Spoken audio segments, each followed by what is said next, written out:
ঈদের জামাতে ইমামের পাশে আলাদা কাতারে দাঁড়িয়ে নামাজ আদায় করেছেন উপদেষ্টা আসিফ মাহমুদ। এমন একটি ভিডিও সকাল থেকেই সামাজিক যোগাযোগ মাধ্যমে ভাইরাল হয়, যেখানে দেখা যায় ইমামের বাম পাশে একটু পেছনে দাঁড়িয়ে নামাজ পড়ছেন আসিফ মাহমুদ, আর তার ঠিক পেছনের কাতারে নামাজ পড়ছেন হাজার হাজার মুসল্লি। তাই নেটিজেনরা প্রশ্ন তোলেন, এটা আবার কোন নিয়ম? এভাবে নামাজ হবে কিনা তা নিয়ে সমালোচনায় ভেঙে পড়েন তারা। তবে এবার ওই ভিডিওর আসল রহস্য ফাঁস হলো, জানা গেল কারণ। বিস্তারিত জানাচ্ছেন এসআই রাজ। দীর্ঘ এক মাস সিয়াম সাধনার পর সোমবার পবিত্র ঈদ উল ফিতর উদযাপন করেন মুসলমানরা। এদিন রাজধানীর বাংলাদেশ চীন মৈত্রী সম্মেলন কেন্দ্রের পাশে পুরানো বাণিজ্য মেলার মাঠে ঈদের নামাজের আয়োজন করে ঢাকা উত্তর সিটি কর্পোরেশন। সেখানে ইমামতি করেন কারি গোলাম মোস্তফা এবং বিকল্প ইমাম হিসেবে সঙ্গে ছিলেন মুফতি জুবায়ের আহমেদ আল আজহারি।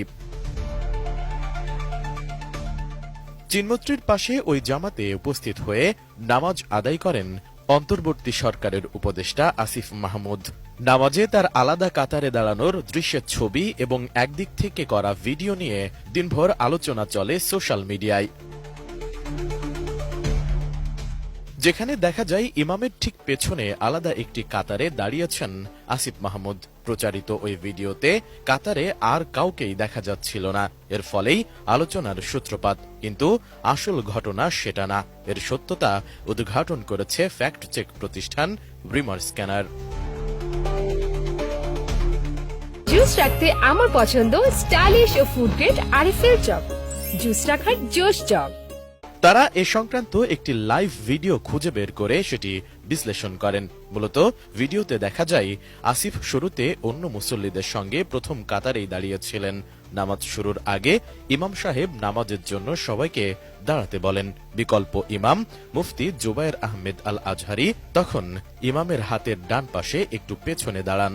মাইকে প্রথম কাতার থেকে যে কোনো একজনকে ইমামের বাম পাশে একটু পেছনে দাঁড়ানোর আহ্বান জানানো হয়। কয়েকজনের পরামর্শে আসিফ মাহমুদ সামনে এসে দাঁড়ান।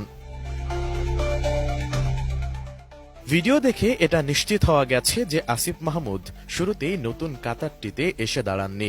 ইমামের আহ্বানে এবং পরবর্তীতে অন্যান্যদের পরামর্শে এসে দাঁড়ান। কিন্তু পেছনে এত লম্বা কাতার রেখে সামনে দুজনের এই ছোট্ট কাতার করলে কি নামাজ হবে? এমন প্রশ্ন ছিল নেটিজেনদের। এ বিষয়ে বিকল্প ইমাম মুফতি জুবায়ের আহমেদ আল আজহারি জানান, ইমাম সাহেবের সঙ্গে বিকল্প ইমাম সাহেব দাঁড়াবেন। এক পাশে দাঁড়ালে অন্য পাশে খালি থাকে। পেছনে জায়গা হচ্ছিল না বিধায় সামনে আরেকজন আসতে হয়। তখন